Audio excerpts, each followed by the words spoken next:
ಬಿಹಾರ ಎಲೆಕ್ಷನ್ಗೆ ಸಂಬಂಧಿಸಿದಂತ breaking update ಈಗ ಲಭ್ಯ ಆಗ್ತಾ ಇದೆ. ಬಿಹಾರದ ಮತ ಎಣಿಕೆಗೆ ಕೌಂಟ್ ಡೌನ್ ಶುರುವಾಗಿದೆ. ಒಂದು ಕಡೆ ಜೆಡಿಯುನ ನಿರೀಕ್ಷೆ, ನಂಬಿಕೆ, ಗೆಲ್ತೀವಿ ಅನ್ನೋದು.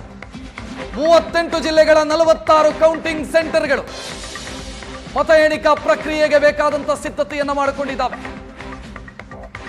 ಸ್ವಲ್ಪ ಹೊತ್ತಲ್ಲೇ ಮತ ಎಣಿಕಾ ಕಾರ್ಯ ಆರಂಭ ಆಗುತ್ತೆ. ಮೊದಲಿಗೆ ಅಂಚೆ ಮತಗಳ ಎಣಿಕೆ ಪ್ರಕ್ರಿಯೆ, ನಂತರ ಇವಿಎಂ.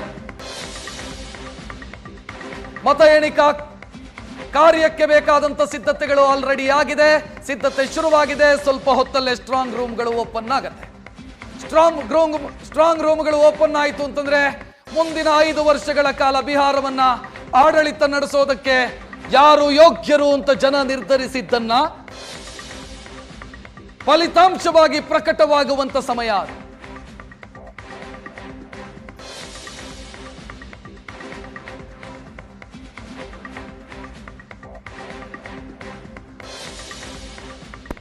ಪ್ರಶಾಂತ್ ಸರ್, ಬಹುಶಃ ತಾವು ಮಾತನಾಡ್ತಾ ಇದ್ರಿ, ನಾನು ಕಾನ್ಫಿಡೆನ್ಸ್ ಓವರ್ ಕಾನ್ಫಿಡೆನ್ಸ್ ಜೆಡಿಯುದ್ದು ಅಂತ. ಆಲ್ರೆಡಿ ಅವರು ಪೋಸ್ಟರ್ಗಳನ್ನು ಹಾಕ್ತಿದ್ದಾರೆ, ಸೆಲೆಬ್ರೇಷನ್ಗೆ ಸಿದ್ಧತೆಯನ್ನು ಮಾಡ್ಕೊಳ್ತಿದ್ದಾರೆ. ನೋಡಿ, ಜೆಡಿಯುಗೆ ಇರ್ತಕ್ಕಂಥ ಕಾನ್ಫಿಡೆನ್ಸ್ಗೆ ಕಾರಣ 10 ಹಜಾರಿಯಾ. ನೋಡಿ, ನಿತೀಶ್ ಕುಮಾರ್ ಜಂಗಲ್ ರಾಜ್ನಿಂದ ಪರಿವರ್ತನೆ ತಂದರು. ಆದರೆ ಪ್ರತಿಯೊಂದು ಚುನಾವಣೆಯಲ್ಲಿ ಒಂದೇ ಫ್ಯಾಕ್ಟರ್ ವರ್ಕ್ ಆಗುತ್ತೆ. 2005ರಲ್ಲಿ ವರ್ಕ್ ಆಗಿದೆ, 2025ರಲ್ಲಿ ವರ್ಕ್ ಆಗುತ್ತೆ ಅಂತಿಲ್ಲ. ಅವ್ರಿಗನ್ನಿಸ್ತು ಇಡೀ ದೇಶ ಗ್ಯಾರಂಟಿಗಳಲ್ಲಿ ಮುಳುಗ್ತಾ ಇರುವಾಗ ಬಿಹಾರದಲ್ಲೂ ಕೂಡ ಯಾವಾಗ ತೇಜಸ್ವಿ ಯಾದವ್ ಗ್ಯಾರಂಟಿ, ನಾನು ಪ್ರತಿ ಮನೆಗೊಂದು ಸರ್ಕಾರಿ ನೌಕರಿ ಕೊಡ್ತೀನಿ ಅಂತ ಹೇಳಿದ್ರು. ಪ್ರತಿ ಮನೆಗೆ 1 ಕೋಟಿ ಸರ್ಕಾರಿ ನೌಕರಿಗಳಿಂದ ನಾನು ಕ್ರಿಯೇಟ್ ಮಾಡ್ತೀನಿ ಅಂತ ಹೇಳಿ. 2.5 ಕೋಟಿ.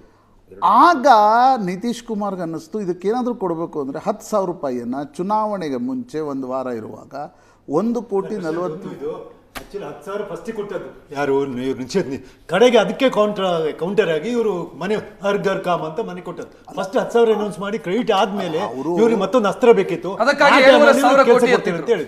ಅಂದರೆ ನಿತೀಶ್ ಕುಮಾರ್ಗೂ ಕೂಡ ಅನ್ನಿಸ್ತು ಬರೀ ಸುಶಾಸನ್ ಬಾಬು ಏನಿದೆ ಅದು ವರ್ಕ್ ಆಗಲ್ಲ.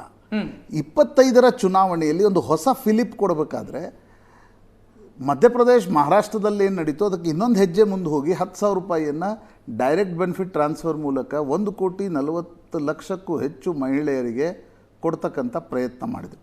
ಪ್ರಾಯಶಃ ನಿಮಗೇನು ಚುನಾವಣೆಯಲ್ಲಿ ಮೊದಲನೇ ಹಂತದಲ್ಲಿ 7%, ಎರಡನೇ ಹಂತದಲ್ಲಿ ರೆಕಾರ್ಡ್ ಮತದಾನ ಆಗಿದೆ.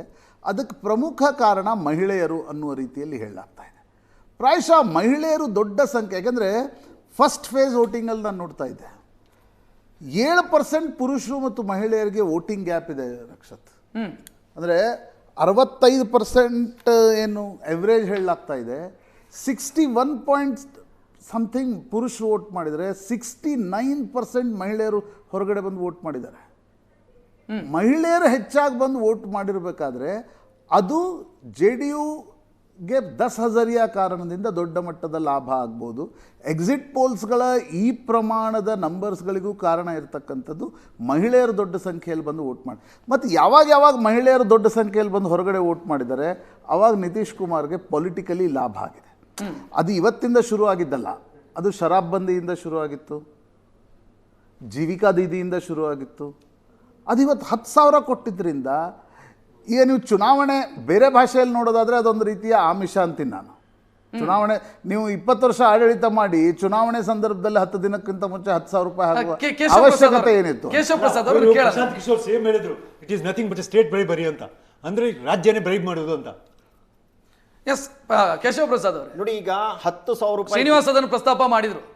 ಶ್ರೀನಿವಾಸ್ ಅವರು ಪ್ರಸ್ತಾಪ ಮಾಡಿದ್ರು ನಿಜ. ಆದರೆ 10,000 ರೂಪಾಯಿ ನಾವು ಕೊಟ್ಟಿರೋವಂಥದ್ದೇನು ಅಂತಂದ್ರೆ ಅವ್ರಿಗೆ ಒಂದು ಬಾರಿ ಕೊಡುವಂಥ ಮೂಲ ಬಂಡವಾಳ ಅನ್ನೋಂಥ ರೀತಿಯಲ್ಲಿ ಕೊಟ್ಟಿದ್ದೀವಿ. ಅಂದರೆ ಇದನ್ನ ಪೈಪ್ಲೈನ್ನಲ್ಲಿ ಮಹಿಳಾ ಆಧಾರಿತವಾದಂಥ ಬಹಳಷ್ಟು ಯೋಜನೆಗಳಿತ್ತು. ಚುನಾವಣೆ ಘೋಷಣೆ ಆಗೋಕ್ಕಿಂತ ಮುಂಚೆನೇ ಕೊಟ್ಟಿರುವಂಥದ್ದು ಮತ್ತು ಮಹಿಳೆಯರನ್ನ ಆಧರಿಸಿ ಕೊಟ್ಟಿರುವಂಥದ್ದು. ಇಡೀ ಗುಡಿ ಕೈಗಾರಿಕೆ ಶ್ರೀನಿವಾಸ್ ಅವ್ರು ಕೇಳಿದ್ದು ಅವ್ರು ಕೊಟ್ರೆ ತಪ್ಪು, ನೀವು ಕೊಟ್ರೆ ಸರಿ ಇಂದ ಅದು ಏನ್ ಲೆಕ್ಕಾಚಾರ ಅಂತ ಕೇಳಿದ್ದವರು. ಇದು ಹಾಗೇನು ಇಲ್ಲ. ಒಂದೇನು ಅಂತಂದ್ರೆ ಯೋಜನೆಗಳನ್ನ ಮಾಡೋವಾಗ ರಾಜ್ಯ ಸರ್ಕಾರ ತನಗಿರುವಂತಹ ಇತಿಮಿತಿಗಳನ್ನ ಅರ್ಥ ಮಾಡ್ಕೊಂಡೇ ಮಾಡಬೇಕು. ಕರ್ನಾಟಕದಲ್ಲಿ ಅವರು